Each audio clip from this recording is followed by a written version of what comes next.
Are you gonna be in the video? Okay.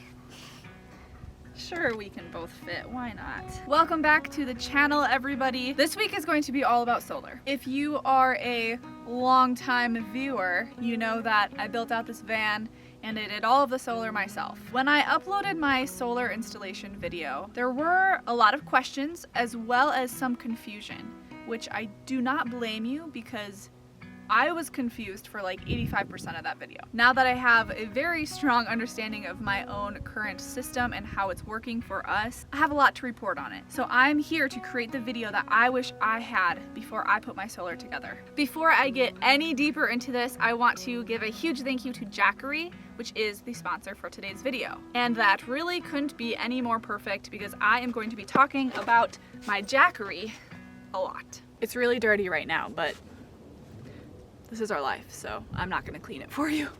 This Explorer 1000, the product I have, has 3 AC plugs, but it also has 2 different DC outputs. So it takes USB-C and like the normal USB, you know, the little rectangular one. My Jackery was pretty low yesterday, so I decided to put it out this morning before I drank my coffee, which is a big deal if you know me. So I'm gonna see what it's at now. So right now I'm pulling like 115 watts. Oh, I need to adjust these solar panels. And now it's pulling over 120 watts and it's at 65%, which will last me a long time.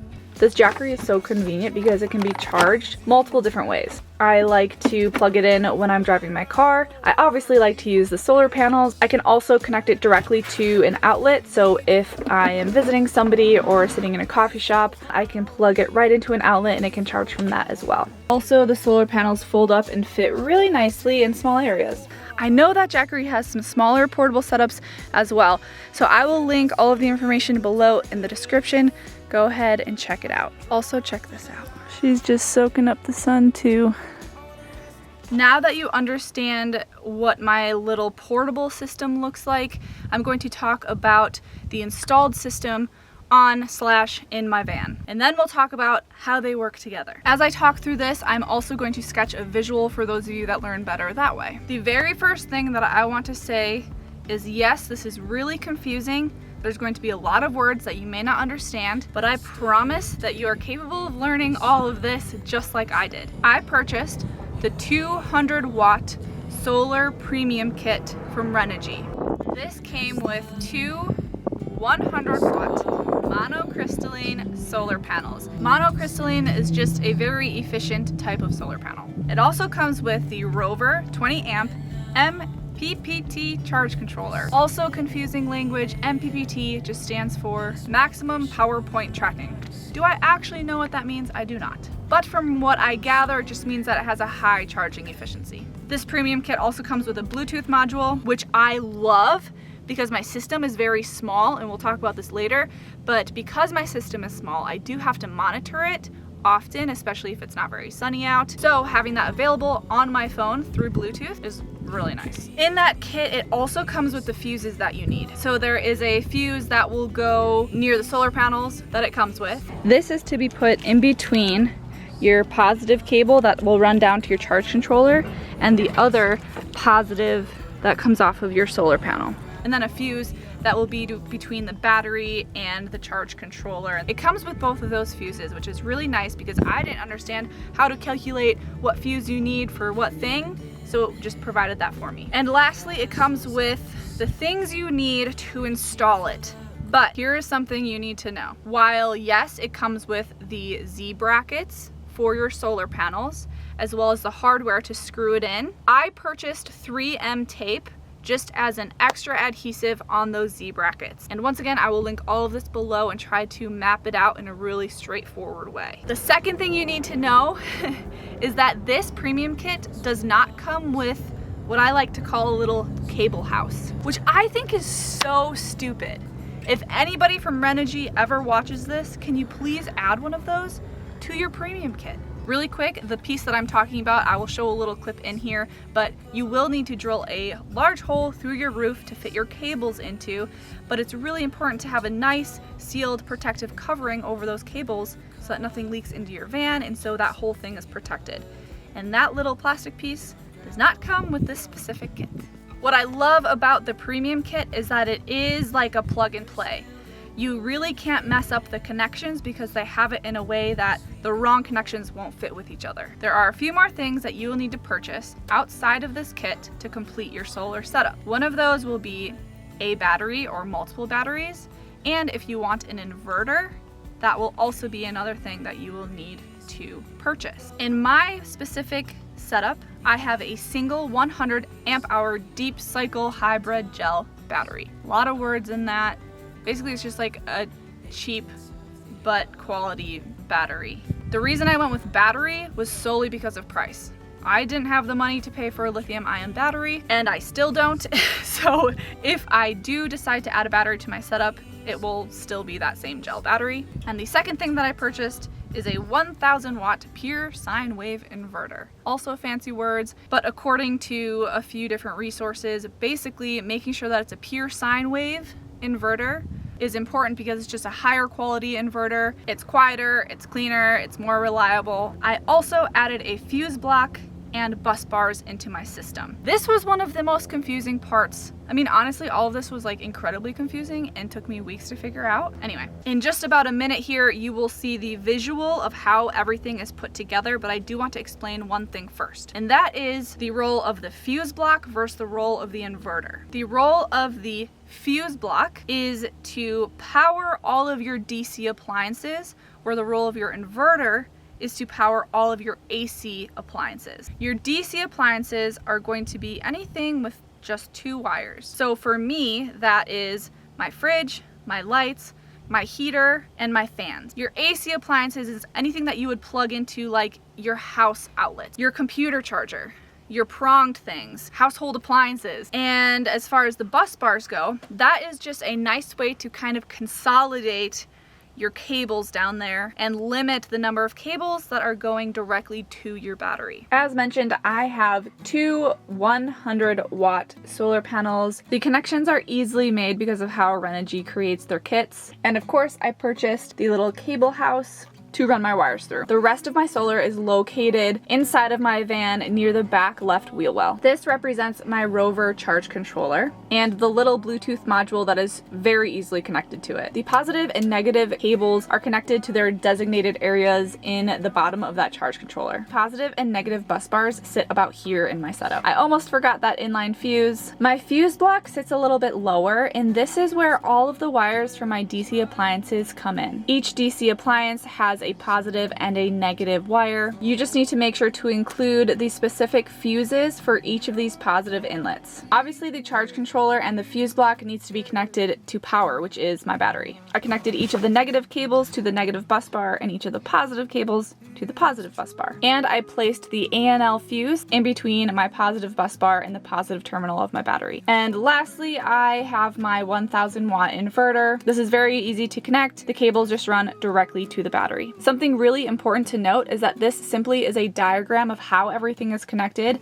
It is not and should not be the sequence of how all of this is connected. So, how has it been going? My 200 watt system that I just described that is on/in my van, I use that to charge all of my DC appliances, and it does very well. So my fridge is running constantly. My lights I use whenever I want, which is often. I think they're even on right now. Yeah, they're on right now.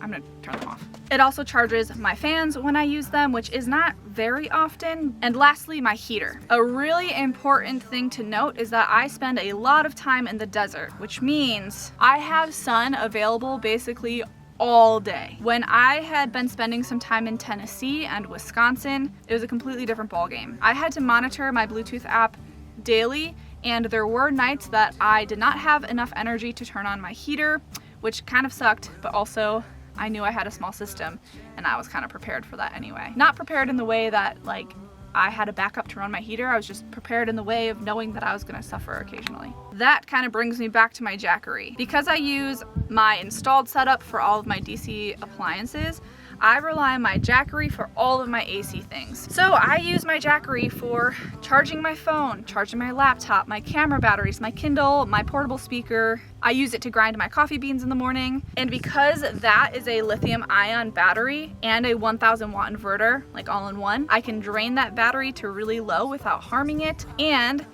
I can use basically any kind of appliance that I want as long as it's under 1,000 watts. Very occasionally I will use my inverter that's installed in my van, but I honestly don't use it that much. While I love my system, and using both this portable Jackery and my installed thing works really well for me. I have a system down.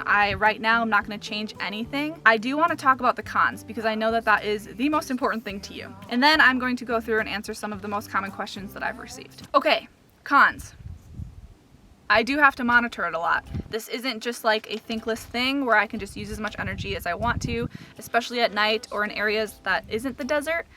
I really keep an eye on my system. But if you are not okay with that, add batteries to your system, which leads me to my next thing, which is that if I'm not in the desert, I really don't think that one battery is enough, especially if I want to use my heater. If I did not have my Jackery, I would 100% need another battery. No questions asked. My Jackery saves me. I don't have any outlets in my van, which I am perfectly okay with, but that's a really popular thing for van lifers these days to have in their vans. What I decided to do was just plug in an extension cord in my inverter, and I ran that to a space where I could access then a plug through that extension cord. Nothing is loud about my setup. It's really quite an easy setup, so it's easy for me to understand and something that I feel very confident fixing or troubleshooting if I need to. I will 100% be purchasing Renogy products in the future, not only because they're easy and high quality, but because their customer service is awesome. So some of these questions are very like generalized solar questions, and I am only familiar with my 200 watt premium kit. I am not the person for you if you're looking at a much larger setup. What kind of solar panels do I have and would I buy them again? I did mention monocrystalline from Renogy, and yes, I would buy them again. They have held up really well. They seem very efficient, and I have been in basically all weather that you can think of. Severe wind, hail, rain, snow, and they've been fine. I've never been in a situation where I felt like it wasn't charging enough from my solar panels. If the sun's out, it's at 100%. And maybe that would be different with an extra battery or two. This person asked install or portable. That's really hard for me to answer because I have both and I love both. Just so you know, I'm taking these off Instagram. I do questions like this often and I try to answer them on here. I'll put my information below if you want to follow me on Instagram too. A lot of questions asking if I have enough panels, and as far as I know, yeah, I have plenty. Somebody asked what's the worst thing about Jackery?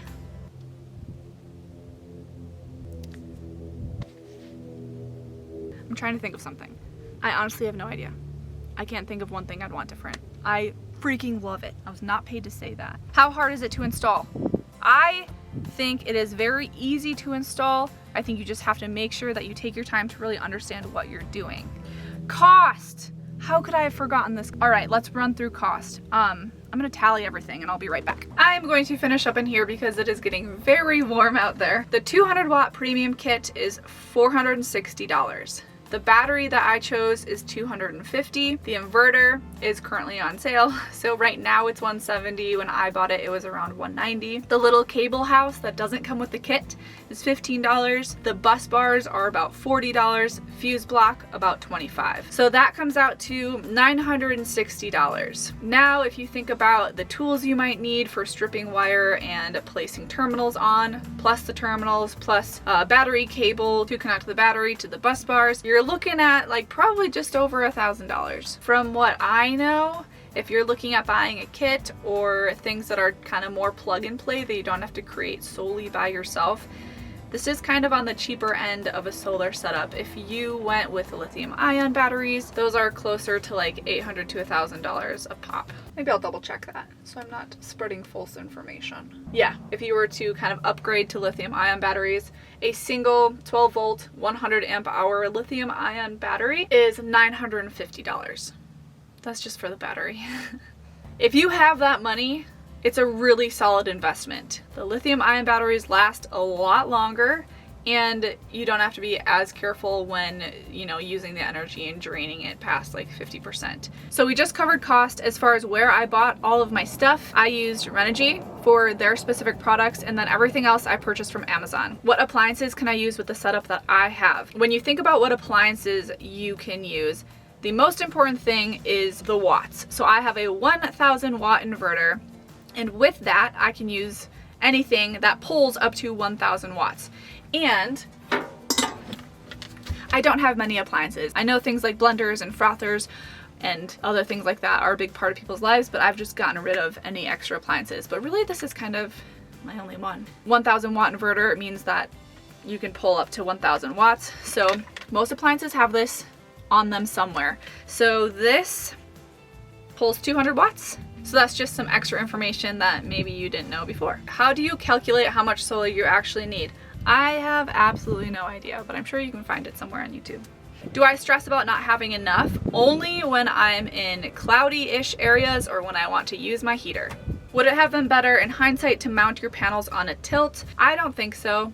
Maybe, but I haven't ever been like, man, I really wish that those were tilted up there. There are like horror stories of solar panels flying off of vehicles and like killing people on the highway. So I really like that they're just like tight to my van, adhered on there with 3M tape, screwed in, sealed.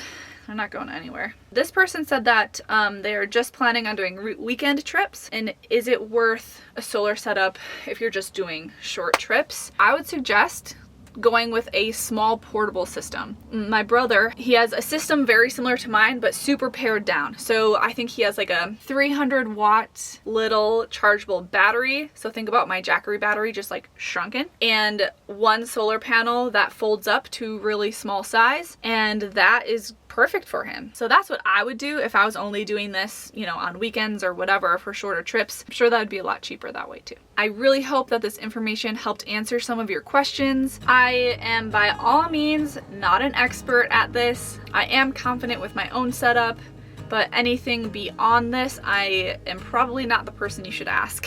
Previous in this video, I did tag my solar installation video, but I will also put it below because that goes through exactly how I connected everything. And like I mentioned before, I will do my best to include all of the links and details of the setup in my description. Thank you for tuning in. I appreciate you guys so much. And I want to give a huge loving shout out to all of my patrons. You guys are amazing and you really help get these videos out each week.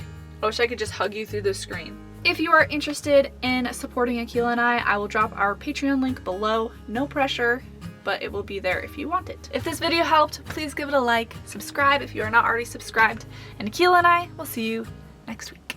When we wake, hear the birds and see the sun. Side by side our fears are done.